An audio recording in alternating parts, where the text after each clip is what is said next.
Right singer కల్పన ఆత్మహత్యాయత్నానికి పాల్పడ్డారంటూ కూడా నిన్నటి నుంచి సంచలన న్యూస్లు వస్తున్నాయి. ఇక ఈ నేపథ్యంలో పోలీసుల వివరణలో కూడా కల్పన స్పందించారు. తను ఎటువంటి ఆత్మహత్యాయత్నానికి కూడా పాల్పడలేదంటూ కూడా ఆమె చెప్పుకొచ్చారు. అయితే కేవలం నిద్ర కోసం మాత్రమే టాబ్లెట్లు వేసుకుందంటూ కూడా పోలీసుల వివరణలో కల్పన చెప్పుకొచ్చారు. కూతురు విషయంలో కూడా కల్పన మనస్తాపం చెందారు. అందుకే నిద్ర కోసం మాత్రలు వేసుకున్నానంటూ కూడా పోలీసులకు ఆమె చెప్పుకొచ్చారు. కల్పన స్టేట్మెంట్ ఆధారంగా పోలీసులు ఈ వివరణ కూడా చెప్పుకొస్తున్నారు. అయితే కేరళలోని ఎర్నాకుళంలో ఉంటున్న కల్పన పెద్ద కూతురు హైదరాబాద్ లో వచ్చి చదువుకోవాలంటూ కూడా పలుసార్లు కల్పన చెప్పుకొచ్చారు. ఇక ఈ నేపథ్యంలోనే కూతురు నిరాకరించడంతో కూడా ఆమె మనస్తాపానికి గురై 10 మాత్రలు ఎక్కువగా తీసుకున్నానంటూ కూడా కల్పన పోలీసుల వివరణలో చెప్పుకొచ్చారు. ఆ తర్వాత అపస్మారక స్థితిలో వెళ్ళినట్లు కూడా ఆమె చెప్పుకొస్తున్నారు. ఆ తర్వాత ఏం జరిగిందో కూడా తనకి ఏమీ గుర్తులేదంటూ కూడా ఆమె చెప్పుకొచ్చారు. కల్పన భర్త ప్రసాద్ ఫోన్ చేసినా కూడా స్పందించకపోవడంతో కాలనీ వెల్ఫేర్ మెంబర్స్ కు సమాచారం ఇచ్చారు భర్త ప్రసాద్. ఇక డైల్ 100 కు కూడా ఫోన్ చేసి సమాచారం అందించారు. ఇక ఈ నేపథ్యంలోనే పోలీసులు ఇంట్లోకి వెళ్లి డోర్లన్నీ కూడా బద్దలుగొట్టి లోపలికి వెళ్లి కల్పనని అపస్మారక స్థితిలో ఉన్న కల్పనని చూసుకొచ్చారు. ఇక ఈ నేపథ్యంలోనే పలు అనుమానాలు కూడా వ్యక్తమవుతున్నాయి. అంటే ఒకవేళ కనుక నిద్ర పట్టాలి అనుకుంటే 10 మాత్రలు మింగుతారా అనే అనుమానాలు కూడా వ్యక్తమవుతున్నాయి. ఇక ఈ నేపథ్యంలోనే మరింత సమాచారం అందించడానికి మా ప్రతినిధి సాగర్ లైవ్ లో సిద్ధంగా ఉన్నారు.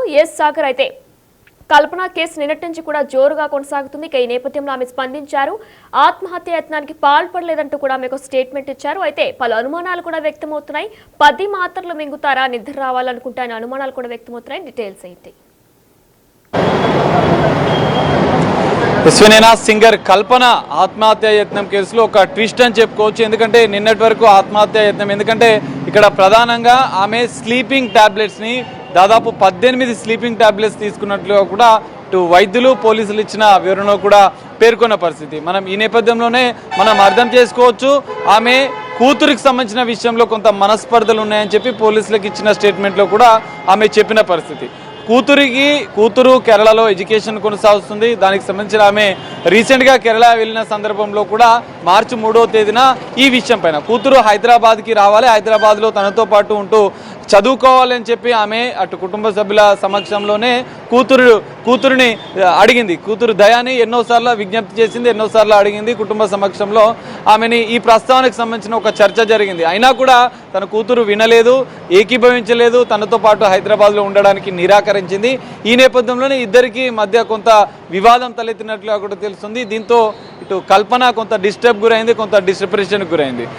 ఆ నెక్స్ట్ డే హైదరాబాద్కు వచ్చిన అనంతరం కూడా తనకు నిద్ర పట్టలేదు. నిద్ర పట్టని సందర్భంలోనే ఉదయం 12 గంటలకి ఆమె హైదరాబాద్కు చేరుకుంది. హైదరాబాద్ నుంచి తన నివాసానికి కేబిహెచ్పి పోలీస్ స్టేషన్ పరిధిలో ఉన్నటువంటి ప్రివిలేజ్ అపార్ట్మెంట్కి సంబంధించినటువంటి ఆమె నివాసానికి ఆమె దాదాపు 1 గంటల సమయంలో చేరుకుంది. మధ్యాహ్నం 1 గంటలకు నిద్ర పట్టడం లేదు అంటూ తాను టాబ్లెట్స్ వేసుకున్నట్లుగా కూడా పోలీసుల వివరణకు, పోలీసుల స్టేట్మెంట్లు విచారణలో ఆమె చెప్పిన పరిస్థితి కూడా పోలీసులు స్టేట్మెంట్ రికార్డ్ చేసుకున్న సందర్భంలో ఈ అంశాలను పేర్కొంది. ఖచ్చితంగా మనస్తాపానికి గురైంది వాస్తవం. కూతురుకు సంబంధించిన విషయంలో ఆమె కొంత డిప్రెషన్లో ఉందని వాస్తవం. కానీ 18 మాత్రలు స్లీపింగ్ పిల్స్ నిద్ర రావడం లేదంటూ ఆమె 18 టాబ్లెట్స్ వేసుకున్నట్లు కూడా పోలీసుల స్టేట్మెంట్లో ఆమె చెప్పింది. ఇవన్నీ కూడా కొంత అనుమానాలు రేపుతున్న అంశంగా కూడా మనం చెప్పుకోవచ్చు. కానీ ఆమె చివరిగా క్లారిటీ ఇచ్చే ప్రయత్నం చేశారు.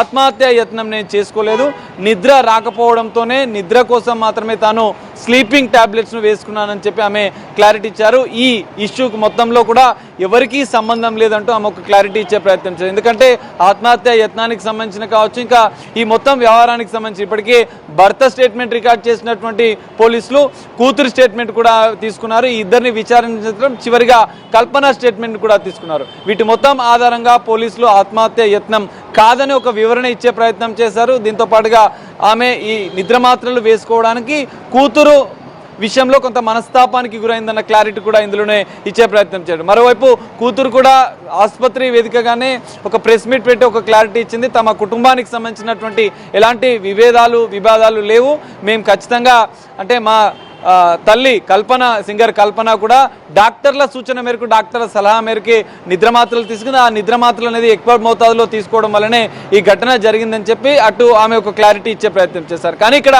భర్త మాత్రం ఎలాంటి క్లారిటీ లే. ప్రసాద్ ప్రభాకర్ మీడియాతో మాట్లాడడానికి కూడా ఇష్యూ పైన నిరాకరించిన పరిస్థితి. ఎందుకంటే పోలీసుల విచారణ స్టేట్మెంట్ ఇచ్చినటువంటి భర్త ఈ ఇద్దరికి సంబంధించిన తల్లి కూతుర విషయంకి సంబంధించిన విషయాన్ని మాత్రం ఆయనే అక్కడ స్టేట్మెంట్లో చెప్పిన పరిస్థితి మనం చూడొచ్చు.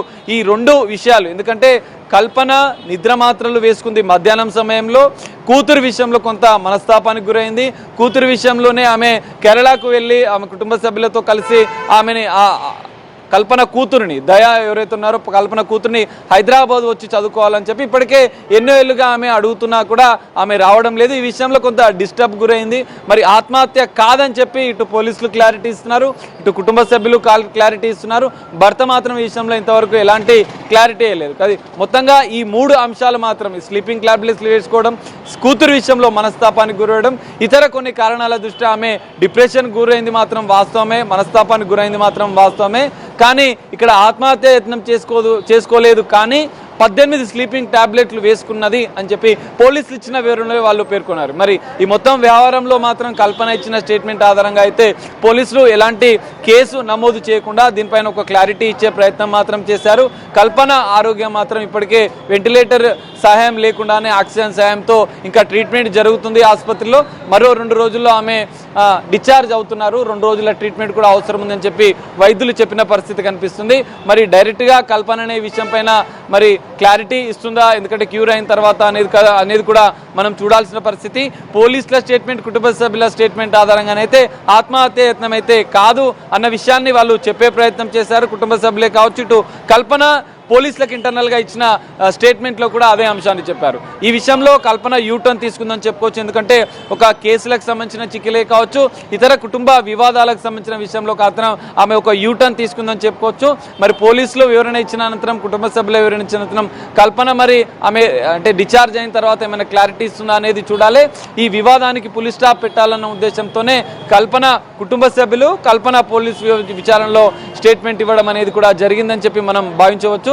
మరి ఈ విచారణలో నెక్స్ట్ ఏం జరుగుతుంది అనేది మనం వేచి చూడాల్సిన పరిస్థితి అయితే కనిపిస్తుంది. వినయన సాగర్, మరి ఇప్పుడు కల్పన పరిస్థితి ఎలా ఉంది? అలానే ఇందాక గత కొద్ది క్షణాల క్రితం కూడా కల్పన కూతురు కూడా స్పందించారు. అయితే వారందరూ కూడా అక్కడే ఉన్నారా హాస్పిటల్లోనే? ఎప్పుడు డిశ్చార్జ్ చేయబోతున్నారు?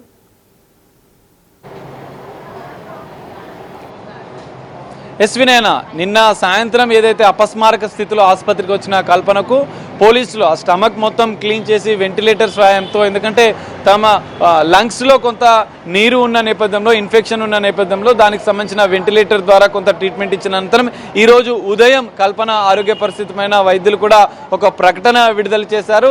ఆ లంగ్స్ సంబంధించిన ఇన్ఫెక్షన్ ఉన్న నేపథ్యంలోనూ వెంటిలేటర్ పైన చికిత్స అందించిన, ఇప్పుడు వెంటిలేటర్ను కూడా తొలగించి నార్మల్గా ఆక్సిజన్ ద్వారానే కల్పనకు చికిత్స అందిస్తున్నాము.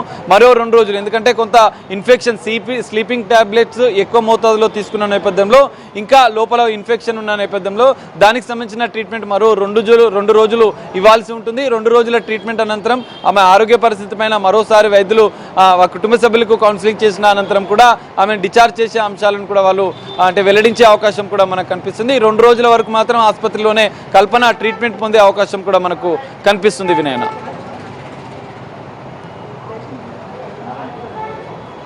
కల్పన ఆత్మహత్య యత్నానికి పాల్పడలేదని, తన కుమార్తె విషయంలో చోటు చేసుకున్న మనస్పర్ధల వల్లే నిద్ర పట్టక అధిక మొత్తంలో నిద్ర మాత్రలు వేసుకోవడం వల్ల అపస్మారక స్థితిలోకి వెళ్లినట్లు కూడా సింగర్ కల్పన తెలుపుతున్నారు. అయితే ఈ విషయానికి సంబంధించిన కేవీహెచ్పీ పోలీసులు కూడా ఒక ప్రెస్ మీట్ ని విడుదల చేశారు. కల్పన గత 5 సంవత్సరాల నుంచి కూడా భర్తతో కలిసి విల్లాలో నివాసం ఉంటున్నారు. తన కుమార్తె దయాప్రసాద్ కు కల్పనకు మధ్య చదువు విషయంలో ఈ నెల 3న మనస్పర్ధలు వచ్చాయి. కల్పన భర్త ప్రసాద్ ఆమెకు ఫోన్ చేయగా స్పందన లేదు. ఇక ఈ నేపథ్యంలోనే ప్రసాద్ కాలనీ వెల్ఫేర్ సభ్యులకు ఫోన్ చేసి చెప్పగా వారు డైల్ 100కు ఫోన్ చేసి సమాచారం అందించారు. కేబీహెచ్పీ పోలీసులు కాలనీ వెల్ఫేర్ మెంబర్స్ ఇంటి తలుపులు తెరిచేందుకు ప్రయత్నించారు. ఫలితం లేకపోవడంతో వెనక వైపు ఉన్న కిచెన్ డోర్ నుంచి లోపలికి ప్రవేశించి బెడ్రూమ్లో అపస్మారక స్థితిలో ఉన్న కల్పనను సమీపంలోని ఆసుపత్రికి తరలించినట్లు పోలీసులు వెల్లడించారు. ఇక ఈ నేపథ్యంలోనే తన కూతురు కూడా మాట్లాడారు. అయితే ఇది మొత్తం కూడా కూతురుతో జరిగిన చిన్న మిస్ కమ్యూనికేషన్ వల్లే అధిక మొత్తంలో టాబ్లెట్స్ తీసుకున్నట్లు కూడా పోలీసుల వివరణలో సింగర్ కల్పన తెలుపుకొచ్చారు. ఇక ఇదే నేపథ్యంలో కేరళలోని ఎర్నాకుళంలో చదువుతున్న తన పెద్ద కూతురు హైదరాబాద్ వచ్చి హైదరాబాద్లో చదువుకోవాలంటూ కూడా పలుసార్లు కల్పన చెప్పినా సరే నిరాకరించడంతోనే తను అధిక మొత్తంలో టాబ్లెట్స్ వేసుకుని నిద్రపోవడం కోసమే టాబ్లెట్స్ వేసుకుంటున్నట్లు కూడా పోలీసుల వివరణలో సింగర్ కల్పన చెప్పుకొచ్చారు. అయితే తన కూతురు కూడా కొద్ది గంటల క్రితం ప్రెస్ మీట్లో మీడియాతో మాట్లాడారు. ఆమె ఏమన్నారో ఇప్పుడు ఒకసారి చూద్దాం. Okay, namaste. My name is Daya Prasad Prabhakar. I am Kalpana Raghavendra and Prasad Prabhakar's daughter. My ammaki no issues. She is perfectly fine and happy and healthy now. My amma, she is a singer. She is doing her LLB and also doing her PhD. So danvalla she has insomnia. So to treat her insomnia, doctor had prescribed her a tablet and she had consumed that in an overdose. Like she had overdosed slightly. This is not a suicide attempt. It's just a slight overdose because of stress in like general life stress. Please do not manipulate any information. Our family is perfectly fine. My mom and dad are very much happy. I am happy. Everybody is perfectly fine in my family. Please manipulate cheyyudu. Everything is perfect and my mom, she'll be back in a few days. So thank you, that's all I have to say. This is not a suicide attempt. This is just a slight overdose from an insomnia tablet prescribed by the doctor. That's it. My mom is perfectly fine. She'll be back with all of you in a few days. That's all I have to say. Thank you very much.